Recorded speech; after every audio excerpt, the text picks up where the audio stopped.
Hello, hello, hello group. I hope this video finds you all well. In a few minutes, I'm going to see if I can invite Jelissa Shante on here. I hope I'm saying that right. Jelissa, yeah. And I'm so excited to interview her. She's a best-selling author. Just released a book called A Love Worth the Wait, and my journey as a prison wife, and it was so good. And so I'm gonna see if I can invite her on here, and let me see if I can get her in here. Okay, let's see if she's she might not be here yet because it's all right. Well, I guess she'll request me when she's in, but I'm so excited. I reread the story again today. I was going over it because, I have multiple sclerosis, so sometimes my short-term memory is bad, and I wanted to make sure I was, really, read up on it and stuff. And it was, I think, better the second time. So I'm really excited. I'm hoping to get her on here. Let me look here. Now, mind you, hey, Nicole, how are you? I've kind of changed my lighting a little bit, and I don't know how I feel about it. I did more lighting this time. I am almost 42 years old, and at my age, I don't know if more lighting is a good thing or a bad thing. Like, do I try to be like Cher and turn back time where it's like really bright so like all wrinkles are gone? Or should I dim it? Should I dim the lighting so that I'm not, having to do that?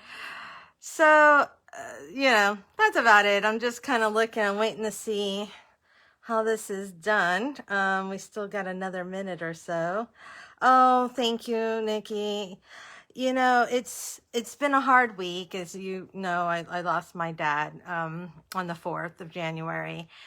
And it's been hard. I'm not, oh, yep, she's here. Yay. So I hope I just hit it and approve her. And did I hit approve? Did I actually do that right? Let's see if it comes in. Tell me I hit approve the right way. Acting. Oh, hey, beautiful. Hey, please, how are you? I'm just gonna move my camera. I'm good. How are you? Good. I'm new to this with the two the two screens. So I know you're used to it because you talk to your husband. You're always on live and stuff. It's new to me though, so Yeah. How are you feeling? I'm okay. I was just telling Nikki, who's on here, it's been a little bit hard. You and Nikki, you saw the video. It was a sad day, and I don't know, it was hard. But I'm trying to remember the good things, and each day that goes by, it's a little better. I still miss my father, but you know what I mean? Like, I think the prayers of the people, because I'm religious, and so are you. And I'm grateful for your prayers, by the way, because you were like the last one who wrote, "I'll be praying for you," as I was getting off that video, and I was like, "Thank you." And it's it is what it is. I'm more worried about my mom, if I'm honest, because they were married 63 years. Wow. Yes, I have older parents. My mom had me when she was 40. So they'd been married since they were high school sweethearts. She'd been dating them since she was 15, and they got married when she was 18, And that is a beautiful thing. well, she'll tell you it's marriage is never easy, which is so funny because that's what we were addressing, like in your book. We're going to address that tonight. That comes with challenges and stuff. And I know there were times, I remember as a teenager, but sometimes when her and my father would argue or whatever, I'd be like, "Mom, why don't you just divorce them?" And she'd be like, "No, that's not, kids strain a marriage." They really do.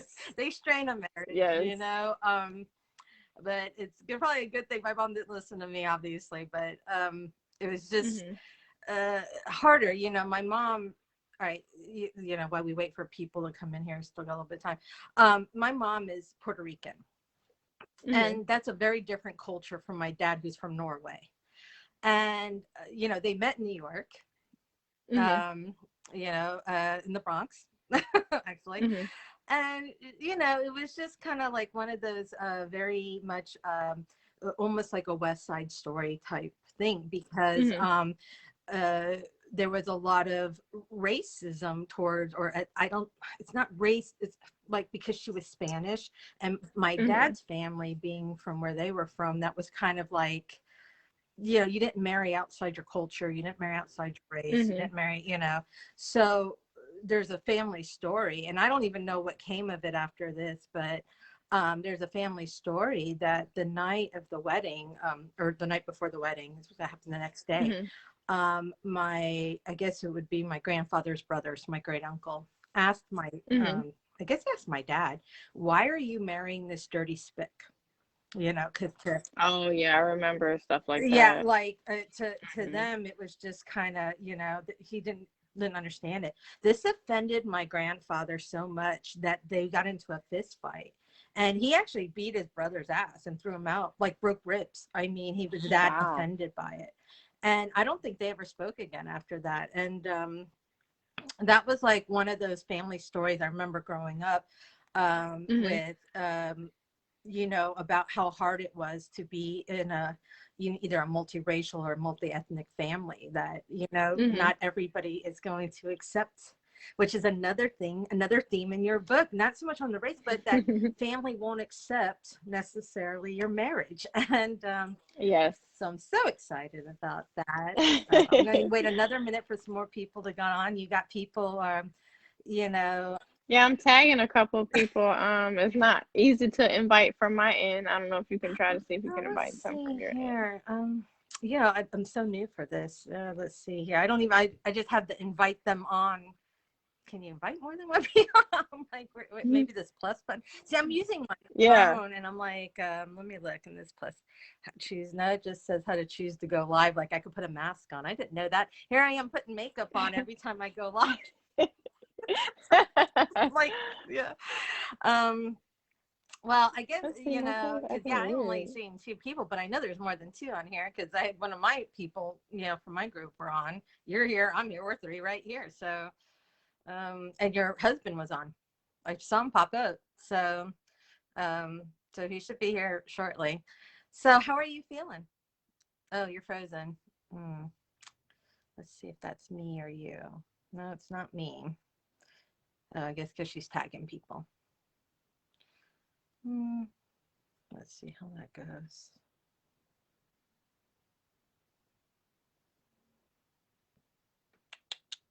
Sorry, guys. I'm seeing she's frozen. All right. Let's see. Can anybody see me? Oh, all right. Maybe she'll invite herself back on here, because I'm seeing, um, it feels like I'm still going. So I'm assuming it froze on her side. Let's see if I can. Oh, I got a request in. Okay, I'm proving her back. Let's see. It says adding. Yeah, Okay, so we technology got, well, is you're back. rough. Yay. I was like, is it me? Yes. It's so hard. It's like, what is going on with technology? Oh, it's probably slow. It's the weekend. Everybody's on. Well, you know, let's get started. You know, I'm just gonna tell, because I see like Melanie's there. Hi. And I like to say, I know Nikki's there, your husband's there, and it looks like we have some others. You know, we're talking about A Love Worth the Wait, my journey as a prison wife. I was telling them that I read it a second time, and that it was even Hmm. better the second time. Oh, Melanie says she sees us both. It was better even the second time, I think. I was, you know, there's some shocking parts in there, and stuff. But before we go, let's talk about you. You're a mom, you're a wife, you're an author, you're a small business owner. Like tell us how many children, how long you've been married, how many books you have published, what's your business? Yeah. Oh, I should have took some notes. My memory is shot. My brain. Oh I my offered goodness. to send them. You're like, no, it's fine. I'm like, okay. Okay, so where do I begin? Okay, my name is Jelissa. I go by authoress Jelissa Shante. Um, but my last name's Edwards. Let's get that straight because my husband is just, you don't tell him everybody your last name. I'm an Edwards, of course. I belong to you, honey. So, we have two boys. They are 10 and 7. Mm-hmm. born on the same exact day, 3 years apart. Wow. Yes, no, that was not planned. It just happened. Amazing. I Does get it asked make that it all the harder time. or easier on birthdays? Easy, Oh, easy, easy, easy. Because the younger one wants to be like the older one, so it's very, very easy right now. Me and my husband, we've been married for 8 years. Long time. Long, long, long time. Long time. Well, actually, no, we've been together for 8 years and we've been married for 6. So we're zoning in on almost a decade. So oh my goodness. Hi, super Laura. excited. So super excited. We are publishers. We have, if I'm not mistaken, about 95 books out now. Wow. That is including, like that's not including our company though, because we were with the previous company. Yeah. So we have about like 16 or 17 under our company as well. And we launched our company in February of last year, so we'll be closing in on a year. Okay. And it has been quite the experience. With COVID and everything like that, and businesses shutting down, and people with their funds and all, it's been very trying. But we've been able to, still maintain our company and get new readers, get new authors, and things of that nature. And on top of that, I am a student, a full-time student. I'm going for my associates in business. Okay. And I'll be graduating this fall, so I'm super excited. Yay! That's great. Oh my goodness. Yes. And then hubby comes home this year, so. Oh, wonderful. Now, like you don't have to tell me, hi, Jane. You don't have to tell me exactly where are you in the Northeast, in the, the New York area, or are you in the Chicago area? Like I'm Chicago area, like okay. Near Illinois and Wisconsin, okay. near Illinois. Yep. Okay. I used about to live 2 hours outside St. Louis, on the east side, on the Illinois side. I was actually up until just earlier this year, or 2020, March of 2020.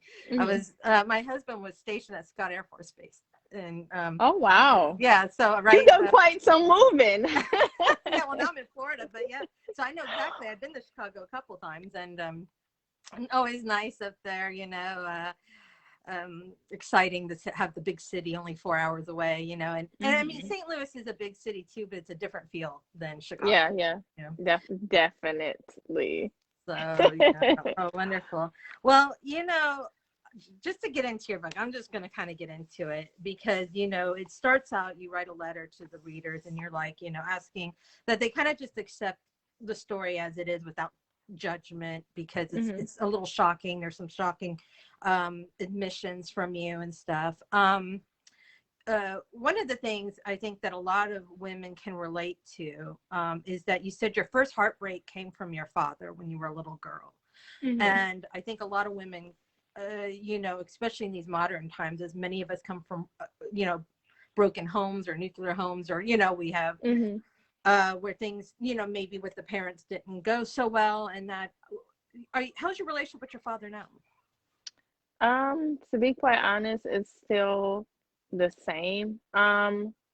He does try now to be in my life, even though he's still very inconsistent.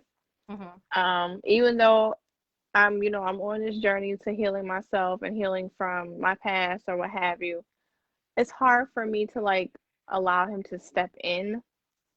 I mean, I allow him to be a part of his grandkids' lives or what have you, but it's just like, where's the relationship between him and I? It's just kind of hard. Yeah. It's now, hard. has he read this book? No. Does he want to? I guarantee if he reads this book, he will flip. Oh, You said what? You said, because one thing I think I've tried to approach him about the situation that took place between him and I, that was revealed in the book. I talked about it. I hinted around it or what have you, and he did not take any ownership for it at all. He did not hold himself accountable, so he was in complete denial that it happened. Okay. So that kind of put me into just like a weird place with him, like even weirder than what he had done to I'm trying not to give too many details because I don't want to ruin that for the readers. Because, like I said, there's a lot of shocking revelations, and that he had no ownership of the event that he did to you, and he acted like it didn't happen then. Even now. Oh And my it's just like, goodness. so I just keep my distance. Like, he calls me every day, about every day. Hey, how are you? Because I won't answer the phone, so he'll leave me a message. Hey, how are you, Jelissa? It's your dad. I know you remember who I am. You can tell me his name or whatever, and then just please call me. Please call me. And it's just, I just don't want to be. I don't want to be bothered right now. Not with the stage that I'm in right now. So. Do you feel like all of that occurred between you and your dad, the heartache and beyond, do you think it influenced your future relationships? Because you endured a couple more heartbreaks before you married. Do you think that came because of the influence of your dad? I think so. Honestly, because he didn't necessarily take on the role of a father like he should have. There were a lot of things that I felt like I should have learned from him that I did not. And it definitely influenced like my self-esteem, my confidence. Not in a way where I was overly, oh, what if I'm not, this type of woman, I'm not this type of woman, because truth be told, my father was attracted to me in a weird way, in which when I was younger, to be quite honest, I was attracted to him too. But it was just one of those things where I yearned just for his attention because I didn't get it. So it definitely did impact my future relationships. Yeah. Definitely did. Well, and this is what I was talking about, some of the shocking revelations in there. And, I want to commend you for your bravery and just being honest about how that unfolded and how you felt about it. Victims have very different conflicting feelings about abuse, especially sexual abuse and that. And I think a lot of times, people feel ashamed to admit that there was maybe some pleasurable aspects of the abuse, but the abuser knows that and uses that to facilitate the abuse. If it was always bad, it would make you what's the word, like turn against it more, versus this kind of thing where the abuser can somehow get you to be complicit in your own abuse, especially right. I'm so sorry that happened. And again, I commend you for your bravery and talking about it and addressing that in your story. But the book's not about your dad. It's about your husband, TJ. He's the hero of the book. Right. And he's still incarcerated, right? Yes. Okay. So tell us, like he's almost through though, right? Okay. So you're excited. He's going to be just it's less than a year, right? Yes, this year actually. So he gets out this year. He's going to be coming home. You guys are getting ready for that. I found it very fascinating in your story that you kind of had these weird 180 comparisons in relationship. You have your now husband, who's you're beginning the relationship, and that he's sitting in a facility that's known for violence and aggression and all these very negative things that for anybody who has family incarcerated know how messed up our system is, our prison systems are. They're dangerous, they're cold, they're cruel places to be.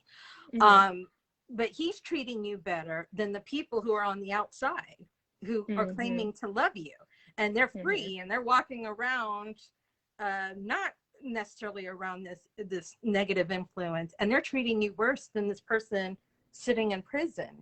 And what was that like for you?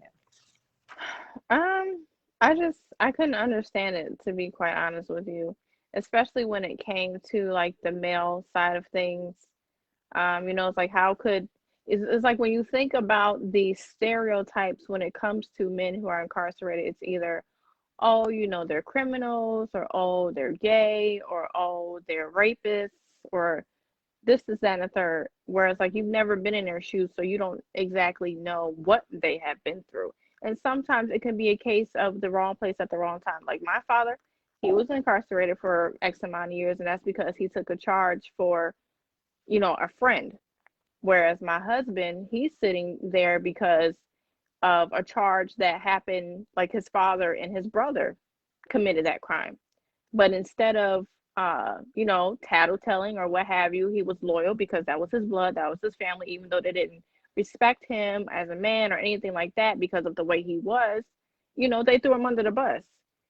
And, me and him we have spoken about that. Like, had you know what you know now, would you have said something? Because it's like they don't respect you, they don't care about you, they don't love you or anything like that. So it was just really weird that we have these men who are out here free, who have children, who are not doing their parts, who are not honoring, respecting their women, nothing like that. But you have a man who's incarcerated, who is suffering for a crime that he did not commit, loving me unconditionally. Yes, we have our moments, but it's like, what couple does not? But it was just mind-boggling. I just couldn't believe it. It's interesting. There's a theme of the failure of the father that seems to be in the story, yours and his, to protect their own children. And it's interesting because psychology, especially when it comes to women, teaches us that women will often marry a man that's very much like their dad. But you didn't. Yes. Do that. You didn't do that. So, like, what? I can't say I did not. I can't say I did not because, yes, TJ is nothing like my father, but when it comes to his physical attributes, like, his physique and his muscles and all that type of stuff, yes, I can say that I did marry similar to my father, because that is kind of, in a weird way, it's really weird. But I mean, if I'm going to heal and move forward in my life, I have to be open and honest. I forgot what it was called. I think it's something similar to like the Oedipus complex in psychology, where the child is attracted to their parents. Mm-hmm. So I was attracted to my father in that weird way, just because of how he looked. And then I had so many different women in my life, babysitters, teachers, when he used to come and grab me from school, or, oh, your father's just so handsome, he's just such and such and such and such and such.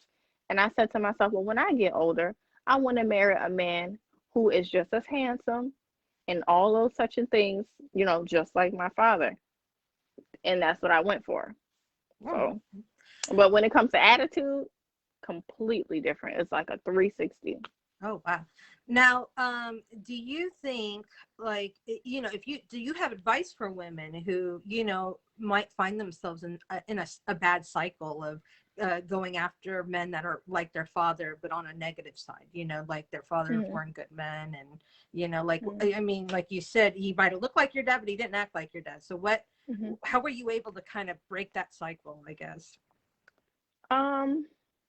Because honestly, it was just one of those things where I'm like, okay, I don't want these traits. Like the traits that my father have, I know for me personally, I do not want that in a man. Because in the different men that I have been with, they resemble those traits: the habitual lying, the wanting to, just do too much, not be a present role model father figure. I'm like, no, these are not traits that I want in my men. And then I had to look at it like something that my husband said that I thought about too. Like, we want another child. We want a daughter, hopefully. Mm-hmm. And I said to myself, would I want my daughter to tolerate or deal with a man like that? Because I wouldn't tolerate it. So ultimately, we teach our children what to tolerate. Yeah. And I wouldn't want my sons to see me as their mother going through that. Not at all. I don't condone that. So I wouldn't want my daughter to, put up with such a man as that. And I'm glad she will have the father that she has now, because for so long, when I had my first child, I said, oh, I want my first child to be a girl, such and such. I'm so glad that God moved the way he did, because I would not want her to have fathers like that. Yeah. Because that does make a difference when it comes to the men that women seek. They didn't have an example, so they just, go with what they're used to. Now, talking about your dad and like the assault that he is refusing to acknowledge, and so he hasn't read the book, so he doesn't know that you have broached this subject on a public arena yet. you know, you said this is part of your healing process. Did this allow you also, like how did you start being able to trust men again after all of this, you know? It took a while. Before I got with my husband, I took about a year to myself. Because just hopping in and out of relationships just wasn't the thing for me. And I remember one night I was just so like tired. I was so over it after, my oldest son's father. And I just got on my knees that night. I was like, you know what, Lord, I'm tired. I'm tired of going through what I'm going through. I'm not chasing after no more men. I'm not looking for men. I'm not trying to make myself attractive or do anything like that. I surrender. Period. I'm going to focus on me. I'm going to focus on getting my life together so I can be, wife material. Yeah. And that is what I did. And then as I focused on that, my husband came out of nowhere. It's so funny because it's like they always say, be careful what you pray for. I didn't pray, to find a man necessarily. I was just like, whatever man that comes my way, just allow him to just love me truly, be able to chase you with me, and meet me halfway. Yeah. That was all I asked. And then here TJ comes. And the most unexpected person and places, as people in the story will find out. Now, part of what you said, you wrote a very personal book. It's not laid out in the same way as an academic book would be laid out. You wrote it very personally, almost as if you were just writing from your heart. And one part you address the reader and you tell them, don't come to me and say, why didn't I report these people who were molesting me and stuff, because until you're a sexual assault victim, you don't know what it's like to have that fear and that feelings and stuff like that.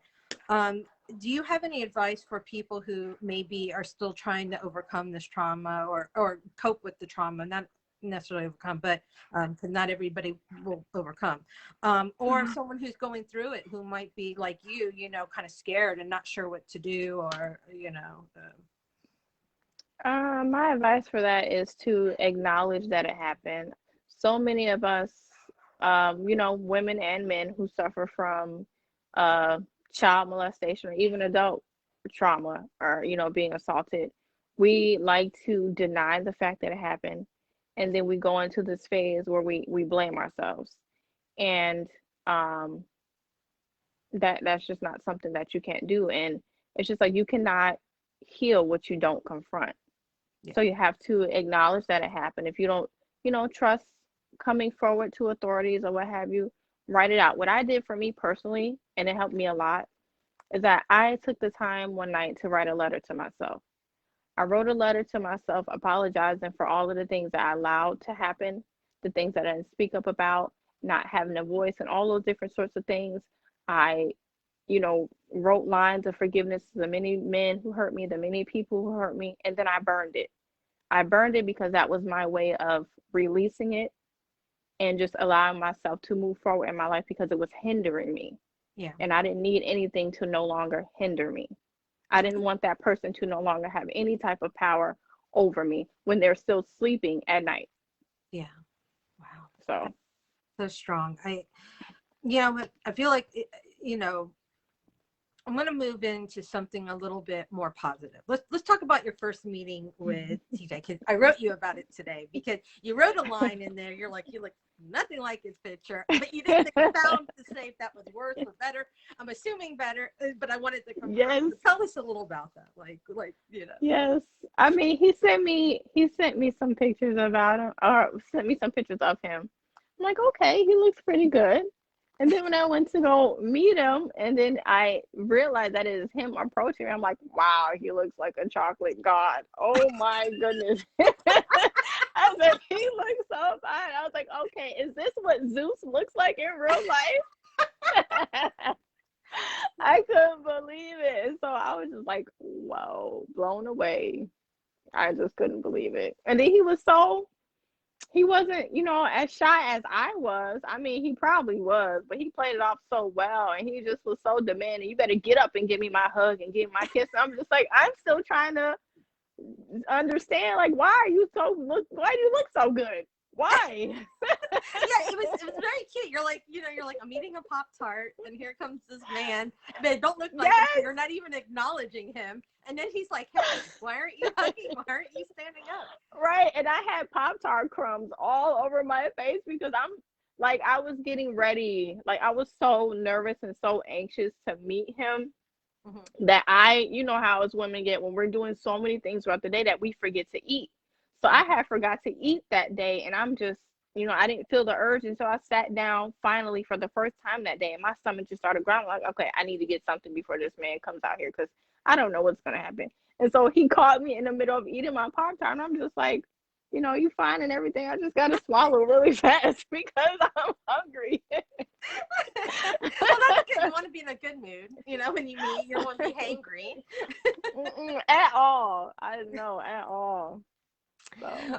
So this is your first time meeting him in at the facility, and then you go into chapter 8 from here. And I'm not gonna lie, I read the opening chapter 8 and I actually audibly gasped, like myself. I'm like because of the opening, and I'm not gonna tell people exactly what happened there, but it was shocking. Like and you're like how did you make it through that week? If you read the story, you guys will know what I mean. She had to go a week and not speak to TJ or get to see him. How did you make it? Oh my goodness. I did not know what to do. Like, I wanted to just literally just not exist because it's like, oh my goodness, here is this good man, Lord, and this is what happened to him. But it's like, I know who did it, but to come forward about it, there was no hardcore proof. Yeah. So I couldn't believe it. And I think the biggest shock for me was that none of his family was there. Nobody called to check on him to make sure he was okay. No one did nothing. That was all on me. And so he was just like, okay, after we talked about it, we got through that. He was like, okay, baby, when I come home, are you gonna love me still, all of that, because of my scars? And I said, I will kiss every scar that you have because I was with you to help you, get through it. And ultimately it was because of me, because of that conflict. Now, it's surprising because, my next question kind of goes around this. Your relationship at this point is becoming common knowledge among like your social circles, your neighborhood, and your, and at this time you got family and friends turning against you and TJ. Were you surprised by which ones turned against you? Were you like, I expected this person to turn, but not this person. I'm surprised this person stuck around, but were you surprised by the people who turned against you? Honestly, no, because the ones that I wanted to be there were there. It just took them a little while because, okay, let's be honest, he is a man who is incarcerated, and there are a lot of women, no matter the race, that have had horrible experiences dealing with incarcerated men, whether that's being used or whatever it was. So they were standoffish because of that. And then the previous individual that I dealt with, he had been incarcerated too. So it's just like, maybe this is not a good thing or a good idea for you, Jelissa. So they were a little standoffish as far as my family are concerned. They were a little standoffish. Yeah. But then once they got to get to know TJ, they got to be around him and talk to him. They was like, okay, this man does genuinely love her, so we can give him a chance. And now they genuinely love him. Where as far as his family, I don't think that will ever be reconciled because it's just so they can't use him. They've cut him off. He's now your family or nothing. Exactly. And I'm just thankful that my family has gravitated to him in a way where he feels like, he has that, because it's like that's one of the struggles that we've dealt with, and that he honestly probably didn't speak about too much, is like not having family, especially during holidays. Like, how do you make it and not have any family? And it's like the only time they were in his life is when they could benefit from him. How are you benefiting from an incarcerated man who you should be making sure he's okay, but he's paying y'all bills? How does that work? He's trying to, fight for his life in there, and he got to worry about y'all. I just couldn't believe it. Now, with these people gone from your life, like, especially like from his side or those who didn't approve, do you find life is better without them? Yes, because I made him, as harsh as and mean as it sounds, I made him cut them off. I Oh, did. Yes, I did, because they had access to his bank account and they were depleting his bank account.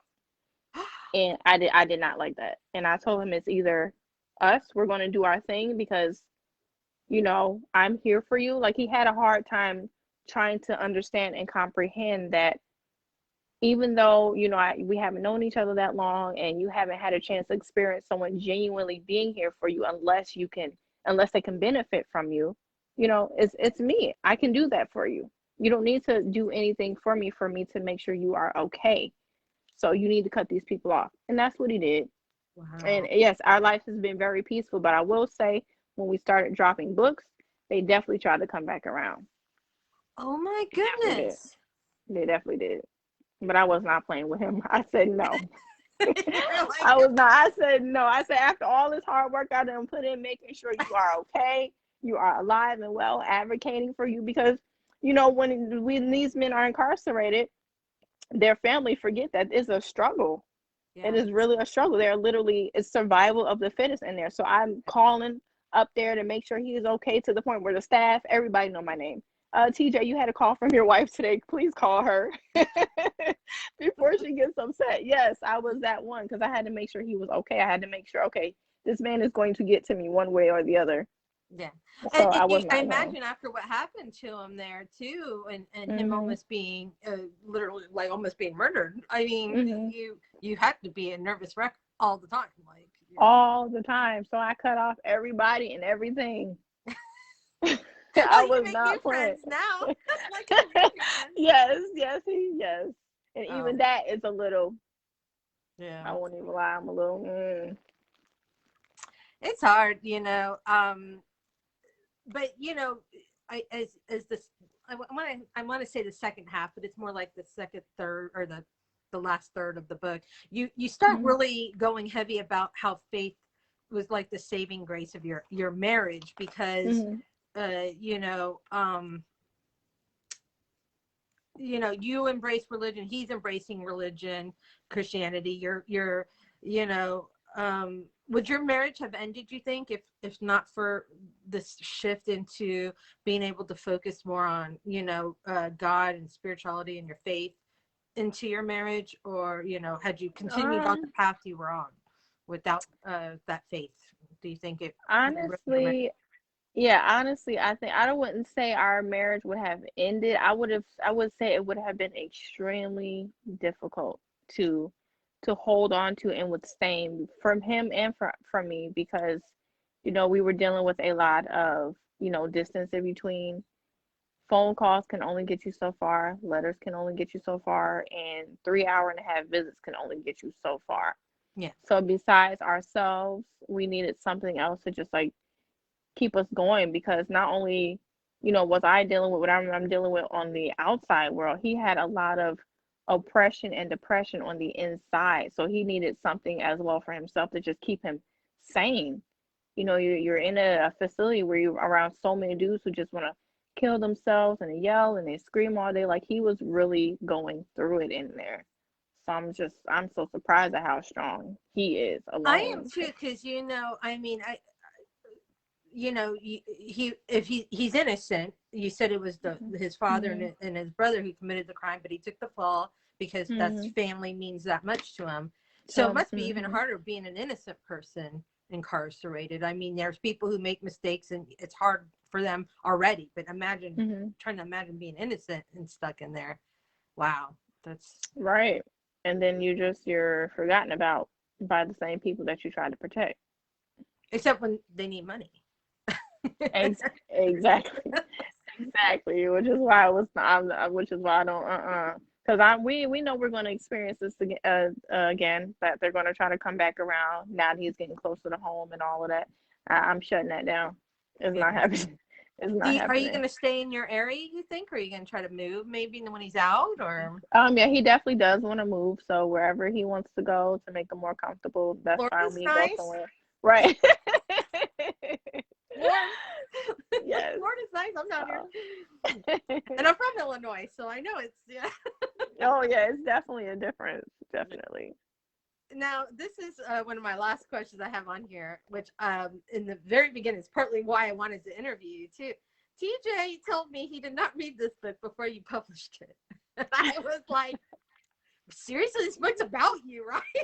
He's like, she's very secretive on her writing. And I wanted to ask you, was there a reason you didn't let him read it?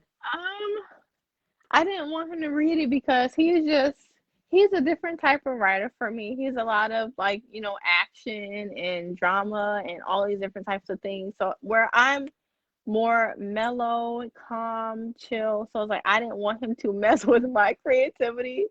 I was just like, okay, babe, I understand. Because he was like, well, did you talk about this in the book? And did you talk about this? And what about this? Did you put this part? Oh man, you tell me then. I was just like, honey, just trust me. So when he finally picked up the book and read, he was like, damn, this is a good book. I said, thank you. Trust your wife. I know what I'm doing. And you're going to expand on it, I hear, right? Yes. I've been getting so many requests to expand it. It's like I'm kind of having second thoughts though, because his book, he's going to tell our story from his point of view.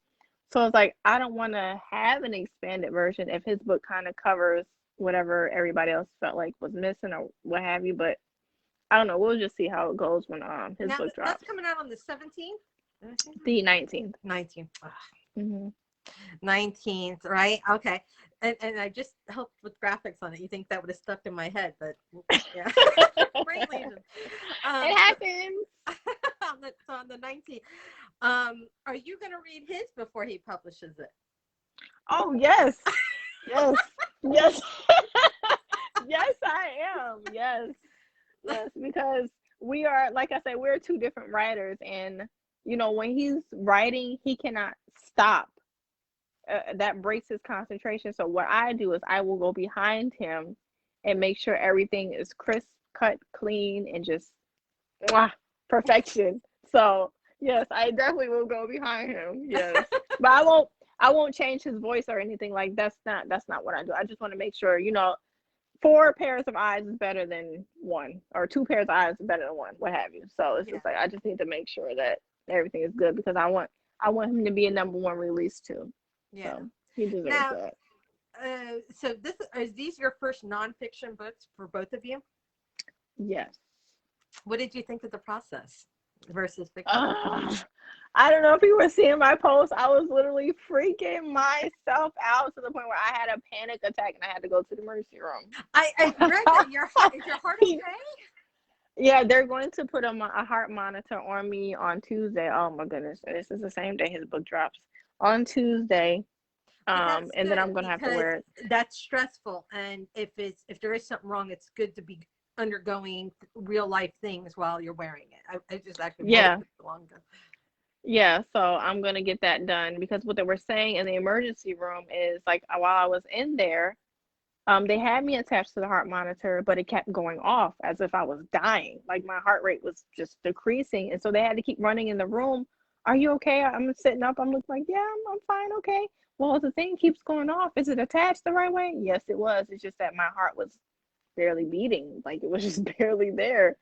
So she referred me to a cardiologist. Like that is really weird. You have like a weird arrhythmia or something going on because when I'm talking to you, your heart rate will, be okay. But when I leave out of here, I don't know if something's going on, if you're stressed or anything, but then your heart rate drops. I said, no, I'm just sitting in the room ready to go home. So your resting heart rate is what's giving you the problem. Like, like you're going to pass out. Exactly. Too relaxed almost. But right. So, but that's from stress because your body's used to keeping a certain, wow. Oh my goodness. I hope you're going to be okay though. I think I will. Yeah. You feel okay? Well, now you have a support system around you, right? Your family and everything. Or do you feel like you're on your own a lot? Because I know you're having to do on some level a lot for yourself. Even in your book, you were like, my first apartment, my first, that you really took pride in that you had to do a lot of these things yourself. But is it still like that, or do you feel, like you got a better support system, or? Well, I mean, him and I both equally have the same support system right now. And for a long time, our support system was each other. Yeah. And so we managed to make everything happen with each other. Like when I had to move from, one city that was like 2 hours away from where I currently reside, he helped me do that. He gave me the funds to do it. And I packed up our little 2 bedroom that we had, and I moved out here, unloaded everything, got everything situated myself. So yes, I take pride in saying that I did it myself, but it was more so a me and him sort of thing. Now the support system that we have now, to be quite honest, yeah, we have a few family members here and there, not many. We have a few. I can literally count them on my hand. But our more of our supporters come from like our readers, and things of that nature, which is crazy because we've never, met them personally, but that's where the bulk of our support system comes from. They Wow. want to reach out and see how we're doing. If we need anything, they send stuff to the kids all the time, asking about the kids, asking about TJ, making sure he's okay. And they know I'm crazy about him. So, so That's yeah, amazing. it is.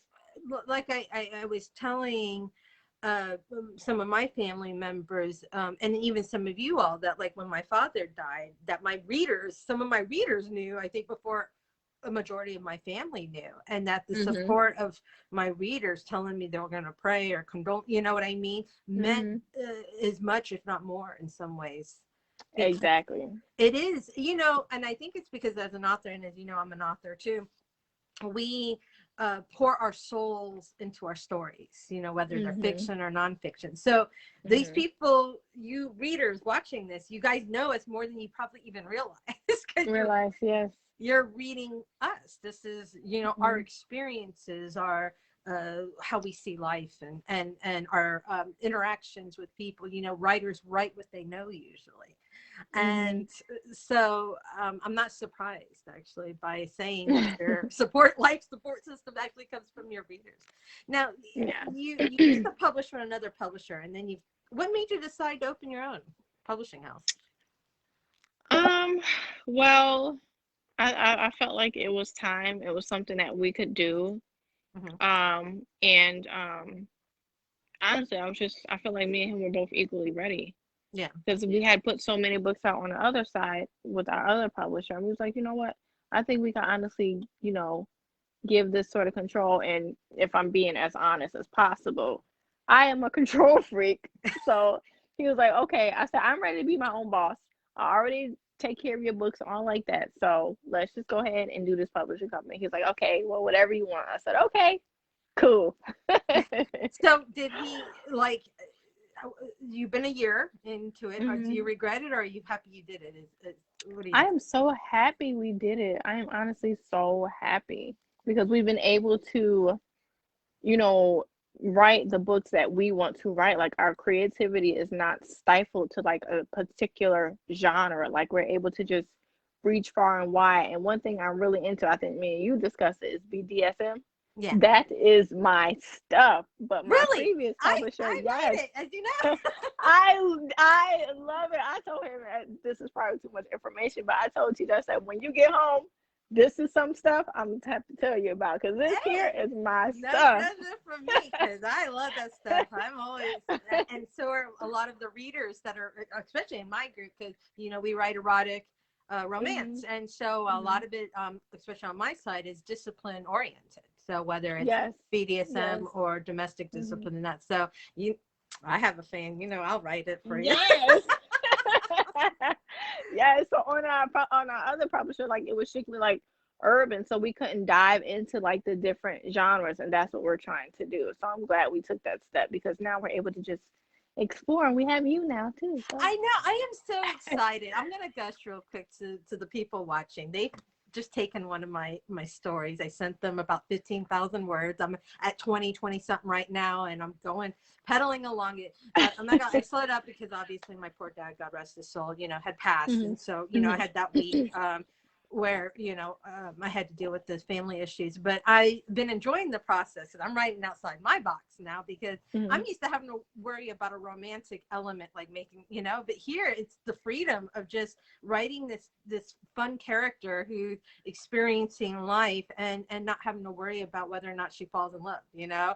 So Exactly. I've been excited about writing this story, and I'm so grateful you guys took my story. I know I had submitted a BDSM to you that you were like, oh, maybe not a good fit. Of course, if you want to revisit that later as things go, you know, yes. let me know and I'll resend it to you. I wasn't done with it, but Yes. you know, that one was with a BDSM. So, you know, I'm so excited for you guys now. So you're now getting to do your own things, and then you're like, you know what? What made you decide, you know what, I'm not just going to publish mine and yours, TJ. I want to publish other people's. What made you decide to do that? Well, it was honestly more so of his type of thing, because I felt like personally we were still building, when we was with our previous publisher, we were still building our fan base.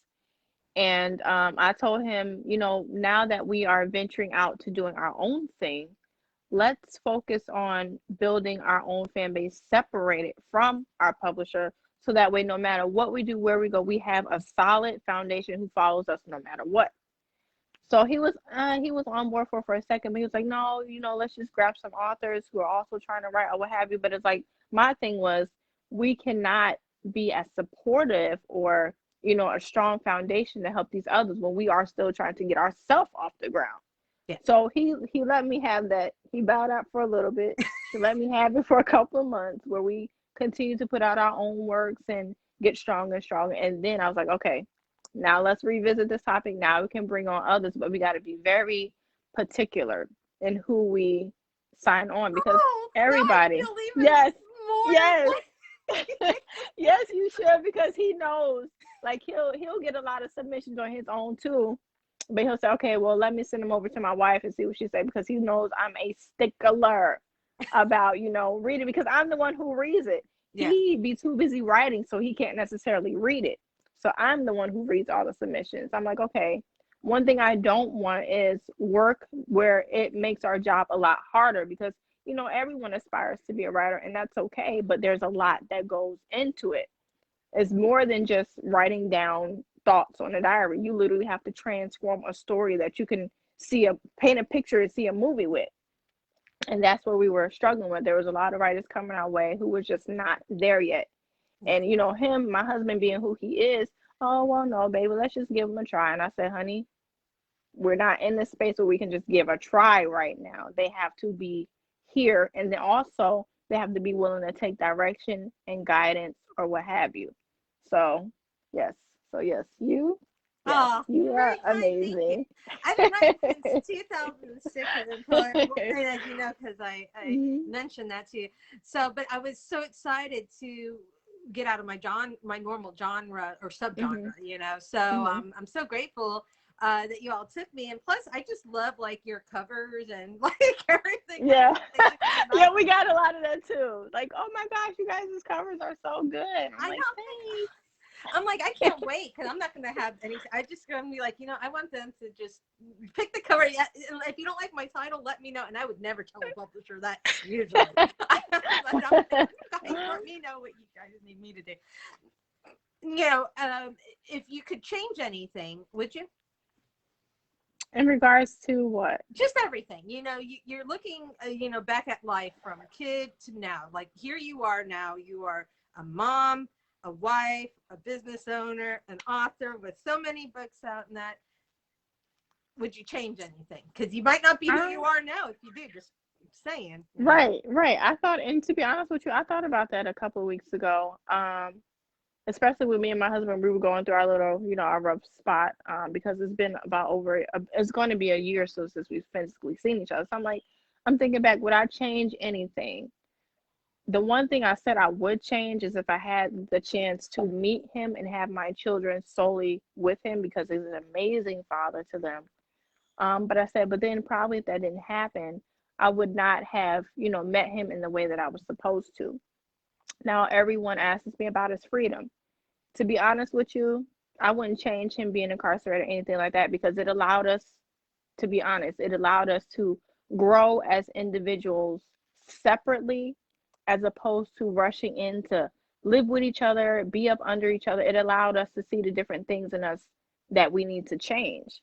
So when he comes home, it will be a smooth transition, because I know his routines, I know what he does, he knows my routines, he knows what I do. So now it's time to coexist together. And this has given us the opportunity to see how we can do that, because he's not going to be 100% what I need him to be, and I'm not going to be 100% what he needs me to be. But the fact that we have the space and God has given us the opportunity to grow separate so that we can come together to create a stable foundation for our children is something that I like the course it's going. So Oh, good. let it go on. Well, that was it for me. I don't want to, because I know it's the weekend and you got kids and, and that. Thank you so much for just coming on and hanging out with me tonight. And I'm hoping to get your husband on. I'm waiting for the 19th. I'm going to read the book. Maybe I can get him on and give the intense line of questioning, because I know I was reading today. I was like writing down. I must have ripped out 20 pages of my own notes and put them back. I'm like, because it's always hard. I'm like, oh, and then finally you wrote, you were like, there's no question off limits. I was like, okay, that made it a little bit easier on me. Yes.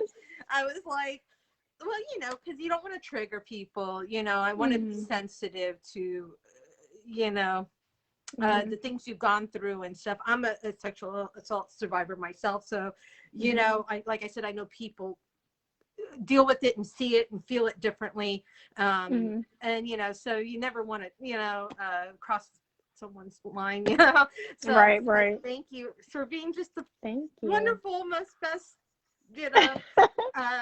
interviewee and new publisher. You're my only publisher I have right now. So. Thank you. Yay, we're special. Well, thank you so much for having me. It was fun. No, you know how to ask some questions, I'll tell you that. Well, thank you, because I worked hard on those ones. I was like, for all of you watching, Melanie, Jane, who had to leave, and so on, thank you guys so much for hanging out with us today.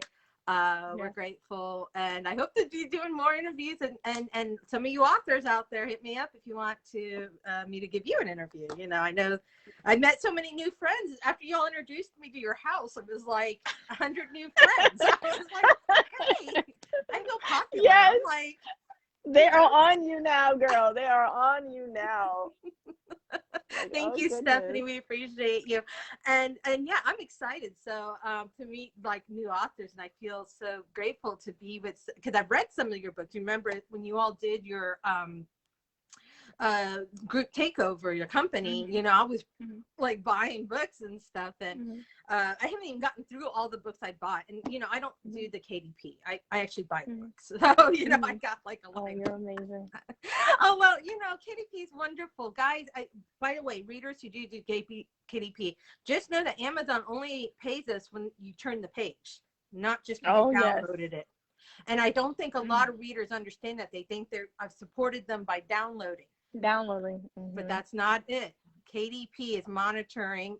Amazon they're counting the pages, and if you only turn 10 pages, the author only gets paid for those 10 pages. They don't get paid for the half whole book. A penny. We don't get paid a whole penny, a half a penny. Which is why I buy the books, but I just wanted to because a lot of readers don't know that, so I just wanted to let you readers know. You got to not only download it, you got to turn the pages. Like those pages, like like that's one thing I will say is you get a lot of readers to say, "Oh, are you going to put it on KDP? Are you going to put it on KDP?" You have to understand the authors who take a risk and put their books on KDP so you can read it for free. The least you can do is swipe them pages, because a lot of authors are starting to say, okay, I'm not making anything, so let me take it off KDP. And if it's a real supporter, they will buy the book outright. It's only 99 cents. So therefore, swipe. Thank you, Melanie. I appreciate that for buying. Well, and what's interesting too is, and I don't know, you as a publisher know this. I know it because I self-publish my own. But Amazon has now made it to where we see where people stop reading. So it's almost heartbreaking. Like when they get to a chapter, almost like they were like, I hate this chapter. I hate this book now. You're like, as an author, you're like. The only thing I wish Amazon did not allow, and they do, is that a reader will read the whole book and then ask for a refund. That's true. And Amazon will not pay us for that. So keep that in mind too, guys. Jelissa, you didn't know this about me, but I used to actually be a publisher as well. Guys, I used to have, and some of you know this, Melanie, you know this as well. We used to make a living. I used to be able to make a living as an author, like a real income. I'm talking about like above minimum wage. Like I'm talking about like 30,000 or more, as an author, not even as a publisher. As a publisher, I'm making more. But literally watch when you, if any of you saw, one day you had all these publishers and then within 3 months they all folded.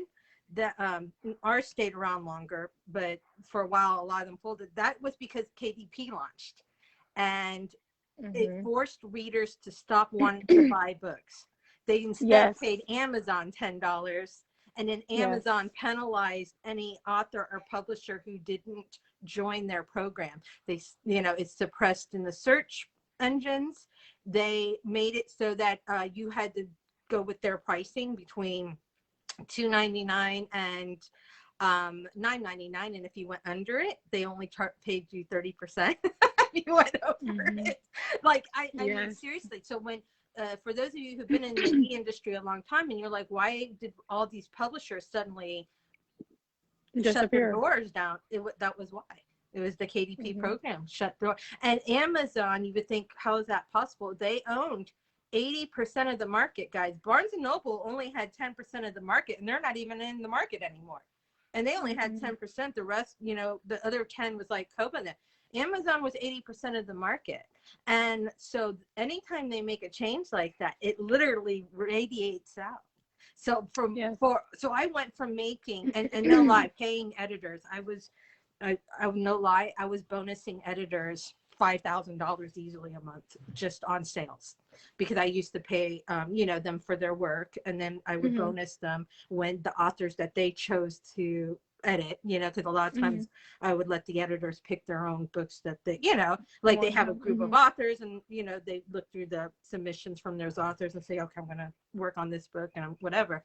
And if that book sold well, I would pay them, and they were bonusing lots. And then within 3 months, like nothing. It was like it went from here to here, all because, like I said, KDP conditioned readers to not want to buy books. See, readers used to buy books even if they weren't going to read them.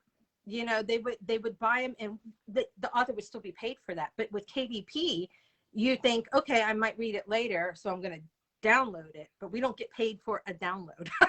No. So so that money where that we made when you thought, I really like this book, I'm not going to be able to read it now, but I'm going to read it later, but I'll go ahead and buy it, and we got paid for that. But as long as it sits there downloaded but not opened at all, no. So just wanted to let you guys know. I know a lot of people don't understand the industry and how it works like that, and that's how it works. So definitely, that is why authors take pride in their work, and they will not short themselves at all. Not anymore. I'm terrible as an author too, because all my re-releases, I think I was telling your husband this, I'm like, they're very low key. I'm just kind of putting them out like 99 cents. I'm taking, literally putting it out. I might as well be selling them for free. I mean, honestly. Pretty much. Yeah. One click, guys. Well, it's hard, but you know what? I think you and TJ are gonna make it. You're gonna be great. It's gonna be fine. And like I said, I had 2 business partners who we were open up until I got sick. That's actually why we closed. But the money difference between prior to KDP and after KDP was, so that's now crazy. I don't work because of the MS, and I write as a thing for myself, but back when I worked in the industry, and nothing's changed. Amazon's still the behemoth that runs the industry. Yes, unfortunately. It is unfortunate. People say, I'm not going to publish on Amazon, or I'm not going to 80% of the market. That's what I was telling my husband. He was like, why? We need to find some authors. We need to find some authors. I'm like, honey, you have to understand, as publishers, it's going to be a little bit more difficult for us because Amazon has made it so easy where people can just go on and write some stuff down and publish it. So they're going to probably opt to do that first. Do it, and there's a lot of scams that, publishers like you all were the gatekeepers once upon a time. You made sure quality work got out. And we did that as well. Now there's a lot of, author scams where they, they don't really put more than 10 pages or so in, and they get enough people to download it, and then the people flips through it and they're like, oh, it's nothing, it's trash. But they got paid for those flips already. Yep, they got paid for those flips doing nothing, while real authors actually published, wrote it, published it, and aren't getting, they're competing with people for your attention as a reader who aren't actually writing. They're just putting crap out, for lack of a better word. So, you got what we call purists. If you ever wonder how, authors do that, that's what they do. And I remember, and Amazon put a stop to some of the scams. There used to be one, I saw authors do it all the time, like self-published authors, where they put like, at the beginning, it would say, give away information on the back, win $1,000. So the people would flip to learn about the giveaway. Oh, yes.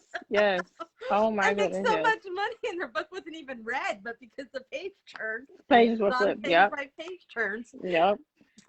But they say Amazon stopped that, but that was how for a while. It's so bad when, writing, it's not even about writing anymore. Sometimes when you publish with, Amazon, it's almost like how you can work the system. Pretty much. Work for you, which is why I make no money as an author. My story, I put my heart and soul into them. That's why I'm always like, please, guys, just buy my book. I mean, you pay more money at Starbucks for a coffee than you would pay for a book. Yeah. That's so true. My book lasts longer than your coffee. So that's why I love Melanie. Thank you, Melanie. Always buys my book. She's like, I buy your work. So, oh well. All right, guys. I won't keep you. I can talk about publishing on that. Like I said, I've been in the industry for many years, and I've seen the ups and downs. I was around when Fiction Wise was a thing. Do any of you even know what Fiction Wise is? Melanie, maybe? Were you around? No, if that was way before Amazon and stuff. That's how we used to publish books online back in the day. Like, I've been doing this since like 06. I'm not old. My birthday's coming up. I'm much older than you. I'm turning 42. Oh, I never guessed. Really? Oh yeah, I'm turning 42. I started my journey in publishing about your age, 28ish, 29, 30. Maybe a little younger. Yeah, 26, I guess, because I was in Bahrain when I started, and then I went to my 2006 a conference in Daytona, romance writers. It's freezing a little bit. Oh, I'm sorry. Well, I'll get you out of here. You go ahead, guys. I love you all for who watching. Jelissa, you too. I love Thank you for having me. You guys are great. All right. You take care. I'm gonna end this now. Bye. Okay. Bye.